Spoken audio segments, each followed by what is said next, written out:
1장 7절부터 14절까지의 말씀입니다.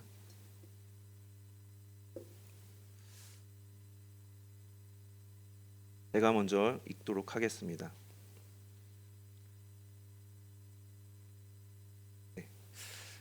있던 곳에서 나오고 두 며느리도 그와 함께하여 유다 땅으로 돌아오려고 길을 가다가 나오미가 두 며느리에게 이르되 너희는 각기 너희 어머니의 집으로 돌아가라. 너희가 죽은 자들과 나를 선대한 것 같이 여호와께서 너희를 선대하시기를 원하며 여호와께서 너희에게 허락하사 각기 남편의 집에서 위로를 받게 하시기를 원하노라 하고 그들에게 입맞춤에 그들이 소리 높여 울며 나오미에게 이르되 아니니이다. 우리는 어머니와 함께 어머니의 백성에게로 돌아가겠나이다 하는지라. 나오미가 이르되 내 딸들아 돌아가라. 너희가 어찌 나와 함께 가려느냐? 내 태중에 너희의 남편 될 아들들이 아직 있느냐? 내 딸들아 되돌아가라. 나는 늙었으니 남편을 두지 못할지라. 가령 내가 소망이 있다고 말한다든지 오늘 밤에 남편을 두어 아들들을 낳는다 하더라도 너희가 어찌 그들이 자라기를 기다리겠으며 어찌 남편 없이 지내겠다고 결심하겠느냐? 내 딸들아 그렇지 아니하니라. 여호와의 손이 나를 치셨으므로 나는 너희로 말미암아 더욱 마음이 아프도다 하매 그들이 소리 높여 다시 울더니 오르바는 그의 시어머니에게 입맞추되 룻은 그를 붙쫓았더라. 아멘. 흉년을 피해서 모압으로 떠난 이 나오미는 그곳에서 흉년을 피해서 떠났지만 그곳에서 또 다른 흉년을 맞이하고 말았습니다. 남편과 두 아들 모두를 잃게 된 것입니다. 흉년을 피해서 살고자 떠나온 곳인데 아이러니하게도 그곳에서 또 다른 흉년을 맞이하게 된 것이죠. 그 흉년이 그녀에게서 모든 것을 빼앗아 갔습니다. 이제 나오미는 혼자 남겨졌습니다. 아무것도 남지 않게 되었죠. 그러던 중에 고향의 소식이 들려옵니다. 여호와께서 자기 백성을 돌보시사 텅 비어 있던 그 밥집을 하나님의 은혜로 채워주셨다. 그래서 풍족하게 채워졌다라고 하는 이 소식을 듣게 되었습니다. 이 소식을 들은 나오미가 돌아가야 되겠다라고 하는 결심을 하게 됩니다. 하나님께서 왜 나에게 이러한 어려움을 허락하셨는가? 하나님이 왜 나를 이 지경까지 만들었는가? 라고 하는 그 의문이 그 의문을 가지고 그 의문을 아무리 하나님께 여쭈어 보아도 그것이 해소되지는 않았으나 그럼에도 돌보시는 분이 바로 하나님이심을 이 나오미가 믿고 그럼에도 내가 하나님께로 돌아가야겠다라고 하는 결단을 하게 된 것이죠. 그래서 이제 모압으로부터 이제 길을 나섭니다. 그리고 며느리인 오르바와 룻이 동행합니다. 얼마쯤 길을 나섰을까요? 나오미가 자신을 따라오는 며느리들을 향해서 이야기를 합니다. 네 어머니의 집으로 돌아가라. 나오미는 왜 며느리들에게 돌아가라고 이렇게 얘기를 했을까요? 간단히 두 가지로 이야기해 볼 수 있을 것 같습니다. 먼저는 나오미를 따라간다 한들 당장 하나님께서 돌보시사 그 밥집을 풍족하게 채워주셨다 하더라도 당장 나오미가 어떻게 삶이 변화될지를 알 수 없었기 때문입니다. 당장에 먹고 살 것이 아무런 보장이 되어 있지 않은 상태였기 때문입니다.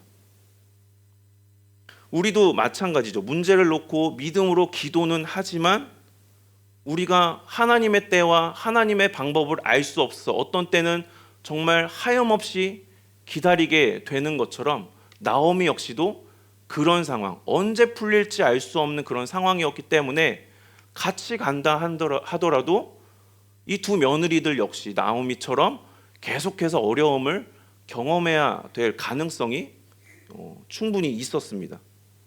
그렇기 때문에 괜히 나를 모시고 산다고 해서 따라왔는데 이 두 며느리가 고생할 게 눈에 뻔히 보이니까 차마 데려갈 수 없었던 것입니다.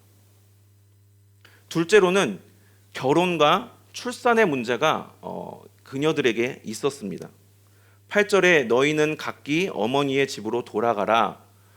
이 고대 사회에서 가부장적 이런 사회에서 왜 아버지의 집이라고 하지 않고 어머니의 집이라고 표현을 하였는가? 이것은 결혼 그리고 출산과 관련이 있기 때문이라고 합니다. 이스라엘에는 이 계대 결혼이라고 하는 이 제도가 있었습니다. 계대 결혼이라고 하는 제도인데요. 이 결혼한 남성이 그 자식을 낳지 못한 상태로 이제 세상을 떠나게 되면 그의 형제가 이 배우자와 이제 결혼을 해서 그래서 이제 낳게 되는 첫째 남자아이를 사망한 이 형제의 아버지의 이름을 잊게 해서 집안이 유지될 수 있도록 그렇게 한 것이 바로 계대 결혼입니다.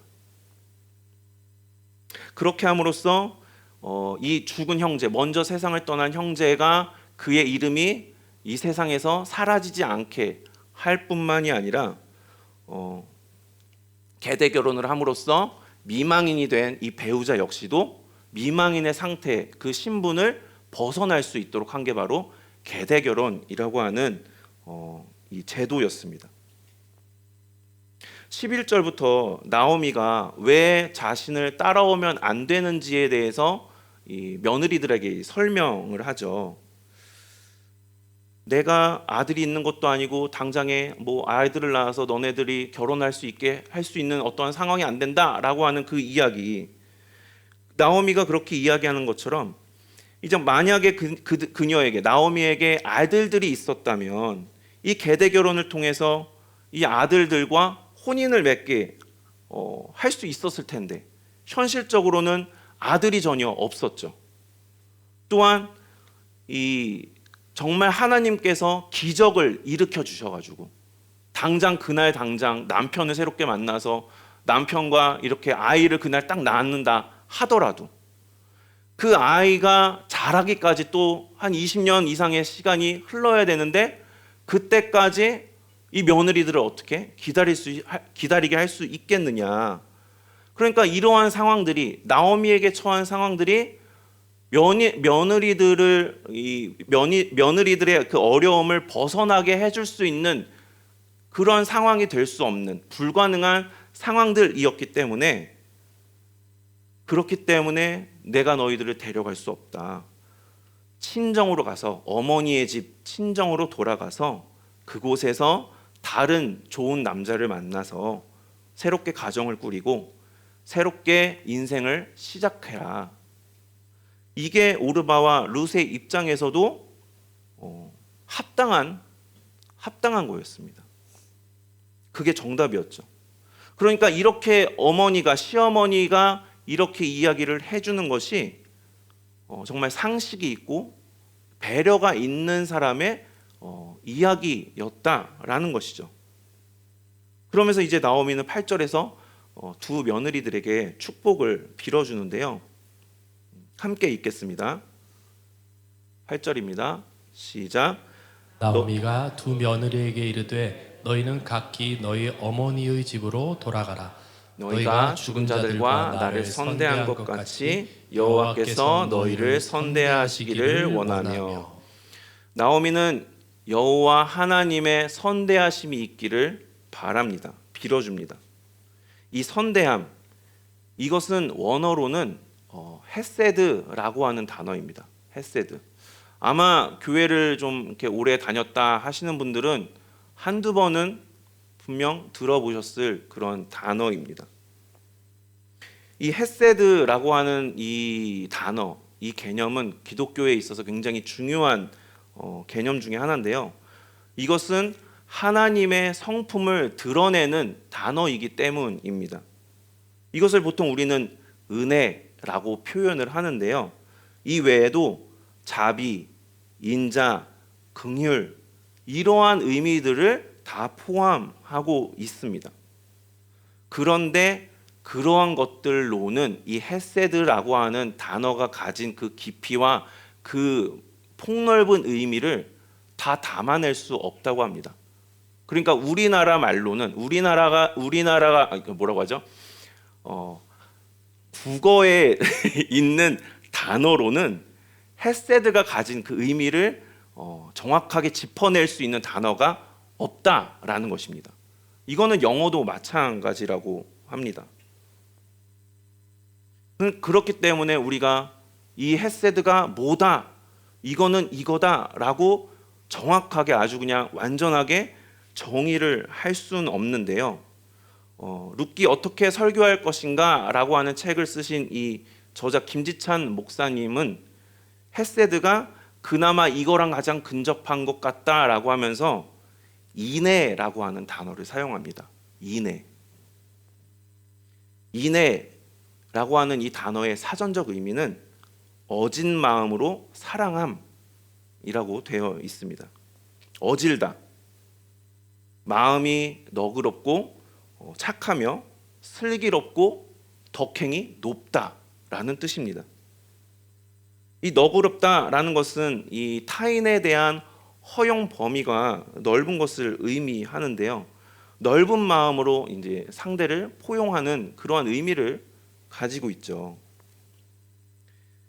이렇게 인애라고 표현하는 이 헤세드에 대해서 신학자인 캐서린 사켄펠드라는 사람은 이렇게 정의를 합니다.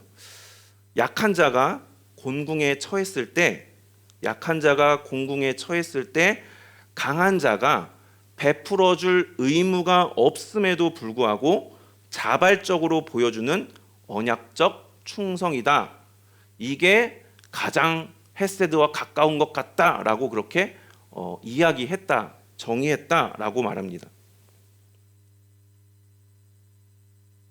이 헤세드에 대한 이야기가 바로 룻기의 이야기입니다. 우리가 그런가 보다 하지만 완전히 이해할 수 없지만 그럼에도 우리가 이 헤세드라고 하는 단어에 대해서 룻기를 통해서 알 수 있는데요. 룻기에는 이 헤세드, 하나님의 헤세드가 어떻게 베풀어지고 있는가가 이렇게 잘 드러나고 있다라는 것이죠. 텅 빈 나오미가 하나님의 헤세드를 통해서 어떻게 채워지는가? 헤세드를 베푸시는 하나님을 우리가 그 이야기를 통해서, 이 룻기라고 하는 이야기를 통해서 찾게 되는 이 과정을 우리가 밟아가게 될 텐데, 이 과정 속에서 우리는 헤세드를 조금이나마 느끼고 깨닫고 발견하게 됨으로써 우리는 정말 하나님으로부터 감동과 위로, 그리고 삶 가운데에서 우리가 힘들지만 그래도 새로운 힘을 얻을 수 있게 됩니다. 이러한 은혜가 우리 모두에게 있기를 소망합니다. 그래서 오늘은 이 나오미가 선대함, 하나님의 헤세드라고 하는 이것에 대해서 두 가지로 나눠 보고자 합니다. 첫 번째로는요, 인간의 인애입니다. 7절 그리고 9절과 10절에서 이 나오미 그리고 며느리들이 보인 반응을 보면 나오미가 어떤 사람이었는지에 대해서 우리는 짐작할 수 있는데요. 함께 읽도록 하겠습니다. 7절 시작. 있던 곳에서 나오고 두 며느리도 그와 함께하여 유다 땅으로 돌아오려고 길을 가다가 여호와께서 너희에게 허락하사 각기 남편의 집에서 위로를 받게 하시기를 원하노라 하고 그들에게 입맞춤에 그들이 소리를 높여 울며 나오미에게 이르되 아니니이다. 우리는 어머니와 함께 어머니의 백성에게로 돌아가겠나이다 하는지라. 아멘. 6절도 한번 같이 읽어보도록 하겠습니다. 네, 시작. 그 여인이 모압 지방에서 여호와께서 자기 백성을 돌보시사 그들에게 양식을 주셨다함을 듣고 이에 두 며느리와 함께 일어나 모압 지방에서 돌아오려 하여.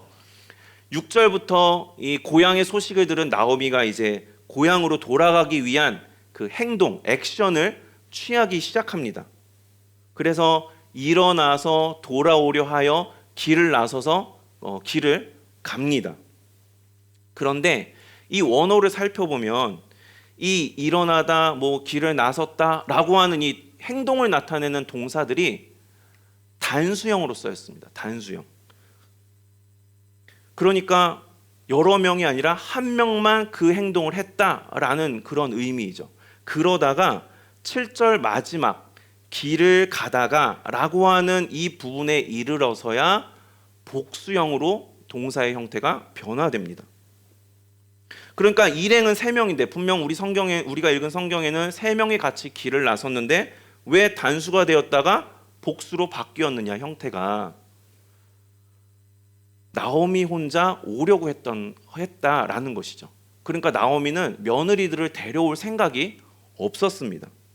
그런데 두 며느리가 자발적으로 따라왔다라는 것입니다. 시어머니를 쫓았다라고 하는 의미가 7절에 그 마지막 부분에 내포되어 있다라는 것입니다. 또한 이 9절과 10절, 며느리들이 시어머니가 떠나라라고 하는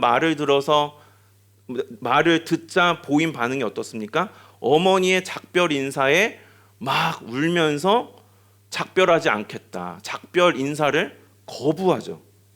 그냥 뭐 악어의 눈물처럼 눈물 딱 찍고 이렇게 우는 척하고 그냥 말로만 시어머니에게 립 서비스를 해주는 게 아닙니다. 진심으로 울며 어머니와 헤어지기를 싫어하는 그녀들의 반응이라는 것입니다.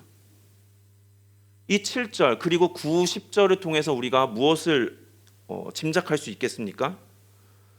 시어머니가 그 10여 년간의 기간 동안 며느리들에게 어떠한 시어머니로 대했느냐, 그녀들에게 어떠한 자였겠느냐라는 것입니다.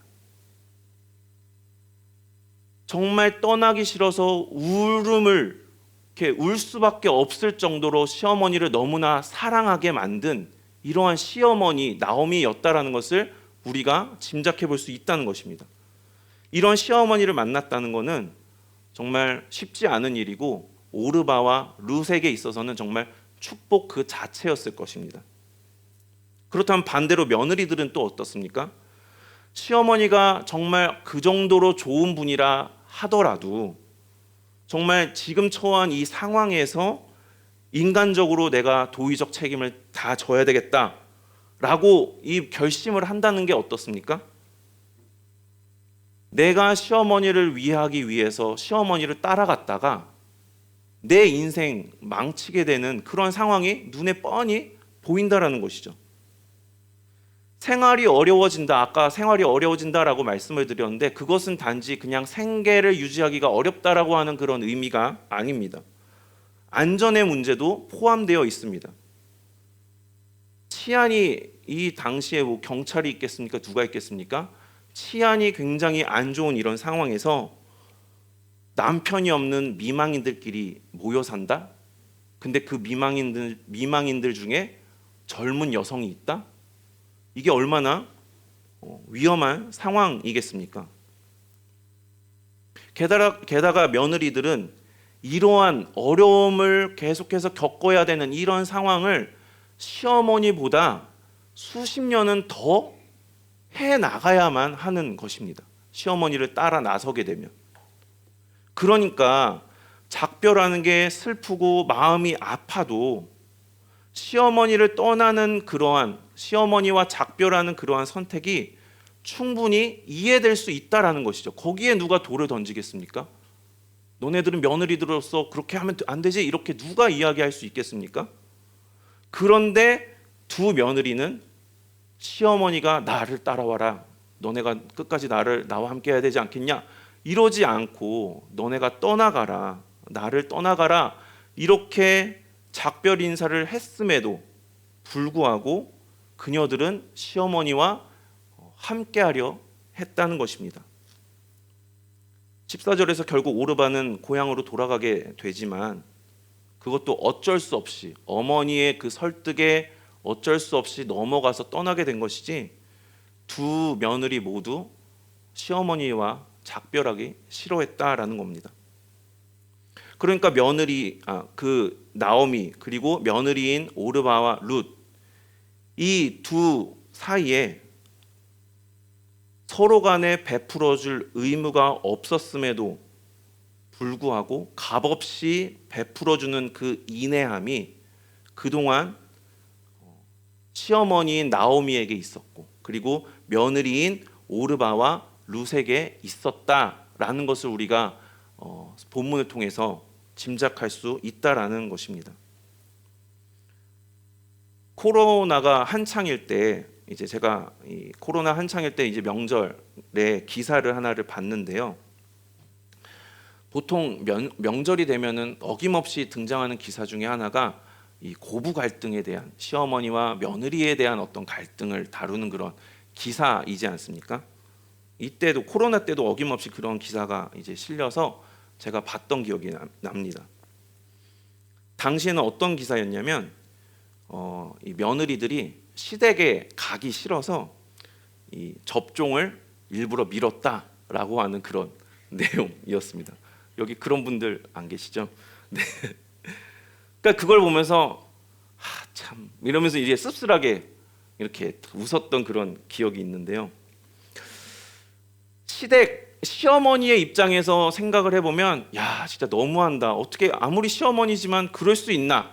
이런 생각이 들다가도 또 며느리들 입장에서 또 생각을 해보면, 야, 얼마나 고생을 했으면 저렇게까지 하나? 막 이런 생각을 하면서 참 그 안타까웠습니다. 이런 관계가 된다는 게 참, 그래도 한 번 있는, 보통은 한 번 있는, 평생에 한 번 있는 결혼이고 한 번 있는 그 가족 간의 그런 만남인데, 좀 안타깝다라는 생각을 하면서 지금 봤는데, 이러한 갈등처럼 우리는 뭐 고부 갈등뿐만이 아니라 많은 관계 속에서, 이 사회 속에서, 공동체 속에서 갈등들을 경험을 하죠.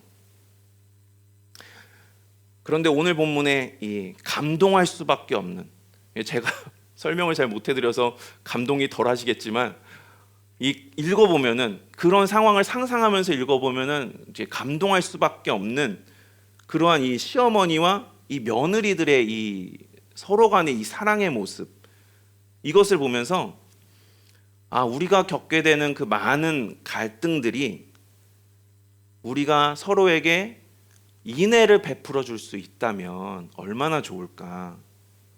우리가 서로가 서로에게 인애를 베풀어 줄 의무가 없음에도 불구하고 그것을 선뜻 자발적으로 베풀어 줄 수 있다면 우리 사회에서 갈등이 얼마나 많이 줄어들게 될까라는 생각을 해보았습니다. 그런데 어떻습니까?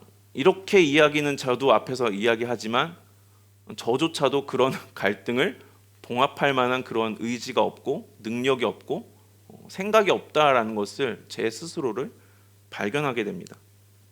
그러니까 우리는 모두 인내함을 베푸는 데 있어서 한계가 있을 수밖에 없죠. 내가 굳은 의지를 가지고 그래, 내가 나오미처럼 그렇게 해봐야지, 며느리들이 그렇게 했던 것처럼 나도 한번 그렇게 해봐야지 라고 결심을 한다 하더라도 어떻습니까? 처음 한두 번은 될지 모르지만 나는 이렇게 막 애를 써서 어떻게든 좀 그렇게 해보려고 하는데 남이 계속해서 그거를 당연한 듯 받고 남은 나에게 베풀어 주지 않는다면 어떻습니까? 나는 이렇게 하는데 쟤는 왜 저래? 이런 마음이 들기 시작하면 이제 맥이 빠지고 화가 나기 시작하죠. 그래서 내가 멍청했네 이러면서 그냥 나도 딱 관둬버리는 게 우리의 모습이지 않습니까? 둘째인데요. 그래서 우리에게는 하나님의 헤세드가 필요하다라는 것입니다. 하나님께서 우리에게 당신의 헤세드를 베풀어 주시고 헤세드의 마음을 우리에게 허락해 주셔야만 한다는 것입니다. 헤세드라고 하는 것, 우리가 이해할 수 없는 것처럼 우리는 이것을 실현할 수 없기 때문입니다. 이것은 그분의 성품이기 때문에 그분에게서만 나올 수 있는 것입니다. 우리가 만들어낼 수 있는 게 아니라는 것이죠. 나오미가 9절에서 하나님의 선대하심이 있기를 축복합니다. 이내 어진 마음으로 사랑하여 주시는 그 헤세드가 허락되어서 며느리들이 고향으로 돌아가 아픔과 슬픔을 잊고 정말 좋은 남편 만나서 정말 사랑하는 자녀들 많이 낳고 행복하게 살기를 바란다 라고 축복하여 줍니다. 그런데 그녀들이 모압 여인이라는 것을 생각을 해보면 모압 족속은 여호와의 총회에 들어올 수 없다라고 성경에는 이야기를 하죠. 이러한 하나님의 말씀을 미루어 봤을 때 이스라엘인의 입장에서 며느리들은 사실 하나님께서 이 인애를 가지고 돌보아 주신 헤세드를 베풀어 주시기를 바란다라고 하는 이 축복을 해줄 필요가 없습니다. 없을 겁니다. 그럼에도 하나님의 헤세드를 구하고 있는 것은 며느리들이 당하고 있는 아픔이 곧 내 자신의 아픔이었기 때문에 그녀들 역시도, 나도 물론 아프지만 그녀들 역시도 이러한 아픔을 다시는 경험하지 않았으면 하는, 정말 앞으로는 평안하게 정말 행복하게 살기를 간절히 바라는 마음으로, 기도하는 마음으로 진심을 담아 축복하고 있는 것이죠. 또한 하나님의 헤세드를 구하고 있는 것은, 나오미가 그녀들에게 구하는 것은 자신으로서는 더 이상 그녀들에게 해줄 게 아무것도 없었기 때문입니다. 그렇기 때문에 돌보셔서 채워주실 수 있는 그 분의 헤세드를 구하고 있는 것이죠. 나는 더 이상 해줄 게 없지만 하나님의 헤세드가 있으니 하나님께서 이 헤세드를 허락하여 주시길 바란다. 허락하여 주신다면 지금까지는 같이 아프고 힘들고 어려웠지만 이제는 괜찮아질 것이다. 그러니 하나님의 헤세드 안에서 정말 행복하게 살아라 라고 하는 의미로 간절히 축복을 빌어준 것이죠. 이렇게 나오미가 빌어준 축복에는 어떠한 의미를 생각해 볼 수가 있겠습니까? 하나님의 헤세드는 실제한다라는 것입니다. 그냥 립 서비스가 아니라 그냥 허공을 치는, 말을 뱉어서 그 말이 허공으로 사라지는 립 서비스가 아니라 분명히 실제하시는 하나님의 헤세드가 있기 때문에 자신이 고향으로 돌아가려고 하는 것이고, 너희들에게도 그 헤세드가 동일하게 허락되기를 구하는 것입니다. 이스라엘이 걸어온 역사가 바로 이 베풀어 주신 하나님의 헤세드의 역사이죠. 평범한 사람 아브라함을 하나님께서 믿음의 조상으로 만들어 주셨습니다. 요셉을 총리로 세우셔서 본인뿐만이 아니라 가족들도 구원을 받을 수 있게 하여 주셨습니다. 또한 쓸모가 없어진 모세를 민족의 지도자로 세워 주셨습니다.